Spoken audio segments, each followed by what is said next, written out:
안녕하세요. 비트 요정입니다. 오늘은 교차와 격리의 차이점에 대해 알아보려고 합니다. 제가 늘 말씀드렸다시피 교차와 격리는 선물 거래를 하는 데에 필수적으로 아셔야 하는 개념입니다. 그래서 제가 늘 선물 거래 방법을 설명드릴 때 이 교차와 격리는 따로 공부해 보라고 말씀을 드렸었는데 혹시 공부를 다들 하셨을까요? 그래서 안 하셨을까봐 제가 이렇게 따로 좀 알려드리려고 교차와 격리를 정리해 보았습니다.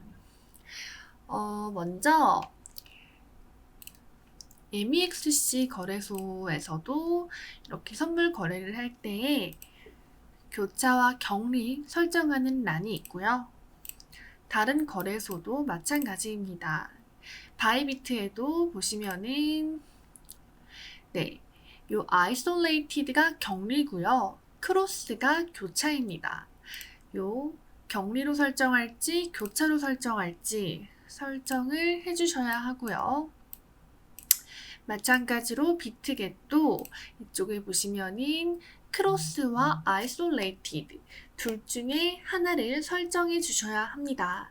여러분들은 어떻게 설정을 하고 거래를 하셨나요? 혹은 어떻게 설정을 할 예정이실까요? 요 나의 증거금을 어떻게 관리하냐에 따라서 거래의 승패가 상당히 달라질 수도 있습니다. 오늘 제가 말씀드리고 싶은 것은요, 증거금 관리의 중요성입니다. 그러니까 여러분들이 이 증거금을 잘 관리할 수 있도록 오늘 제가 이 격리와 교차 도대체 뭐가 다른지 이해하기 쉽도록 설명드리도록 하겠습니다. 자, 먼저 격리를 설명드릴게요. 격리는 나의 시드머니를 거래 중인 포지션 증거금과 이 포지션에 들어가지 않은 증거금을 분리하는 개념입니다. 여기 그림에서 보이다시피요. 내가 가지고 있는 예수금, 이 포지션에 들어가지 않은 증거금이 왼쪽에 있는 돈이라고 치면요. 이거와는 완전히 별개로 내 손에 있는 이 포지션 증거금만으로 거래를 하는 것이 바로 격리인 겁니다.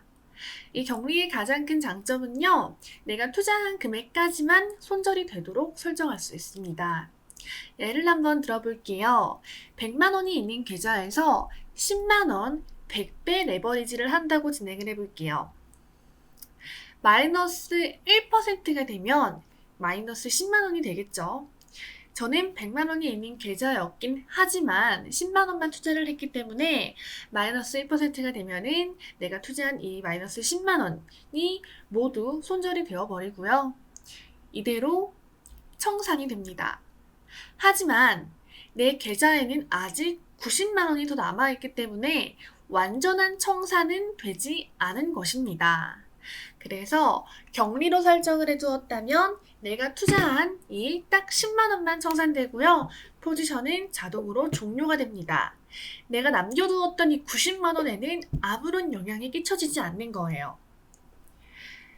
그러니까 내가 베팅한 방향과 반대 방향으로 흘러가도 딱 10만 원만 손실을 보면 됩니다.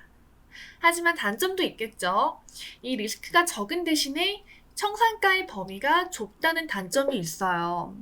마이너스 1%가 돼서 마이너스 10만 원이 손절되고 포지션이 종료가 되었는데 바로 올라왔어요. 그럼 난 너무 아깝겠죠. 하지만 이미 모두 포지션이 종료가 된 상황이어서 더 이상 할 수 있는 것은 없습니다. 조금 안전한 투자를 원하신다면 격리로 설정하는 것이 맞겠죠? 다음은 교차입니다. 교차는요, 내 전체 시드머니를 전부 다 증거금으로 사용하는 개념입니다. 이 왼쪽에 있는 돈이 그림이 시드머니라고 치면요. 나는 일부를 투자금으로 사용했지만 이 투자금이 부족해지면 계속해서 이 시드머니를 끌어들일 수 있어요. 그래서 교차는 내가 가지고 있는 예수금 전부를 손절시킬 수 있습니다. 아까와 같은 조건으로 예를 들어볼게요. 100만 원이 있는 계좌에서 10만 원을 100배 레버리지 투자를 했어요. 그러면 총 1000만 원을 투자한 효과를 얻을 수 있죠. 근데 여기서 마이너스 1%가 되면은 바로 마이너스 10만 원이고요. 마이너스 10%가 되면은 바로 마이너스 100만 원입니다.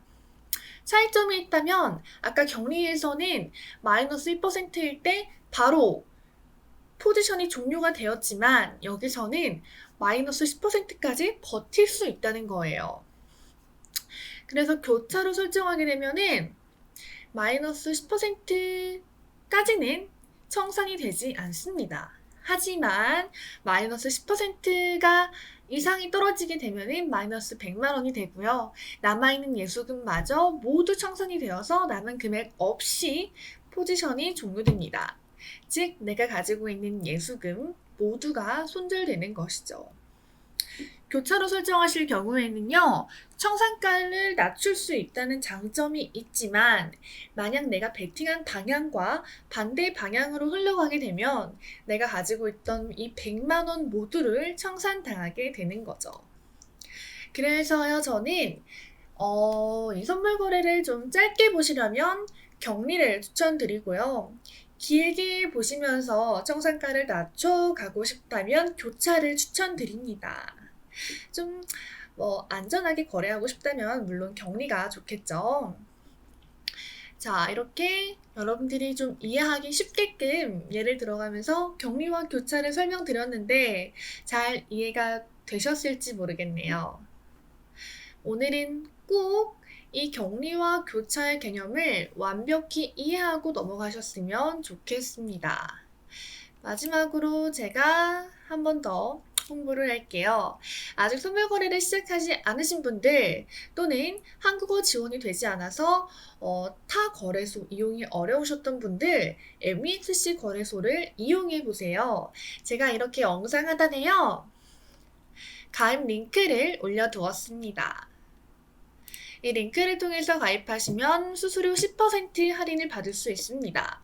특히 선물거래 수수료는요, 10% 페이백 할인이 적용되는데 이 페이백 할인은 정말 굉장한 혜택이에요. 이 링크로 가입을 하시면 지정가의 경우 0.018%, 시장가의 경우 0.036%로 완전히 저렴한 수수료 할인 혜택을 받으실 수 있습니다. 자, MEXC 가입하시고요. 교차 혹은 격리 설정 잘 생각하셔서 여러분의 증거금을 잘 관리하셨으면 좋겠습니다. 네, 이상이고요. 궁금한 점이 있으시다면 언제든지 댓글 부탁드립니다. 구독과 좋아요도 부탁드려요. 감사합니다. 빅토요정이었습니다. 성투하세요.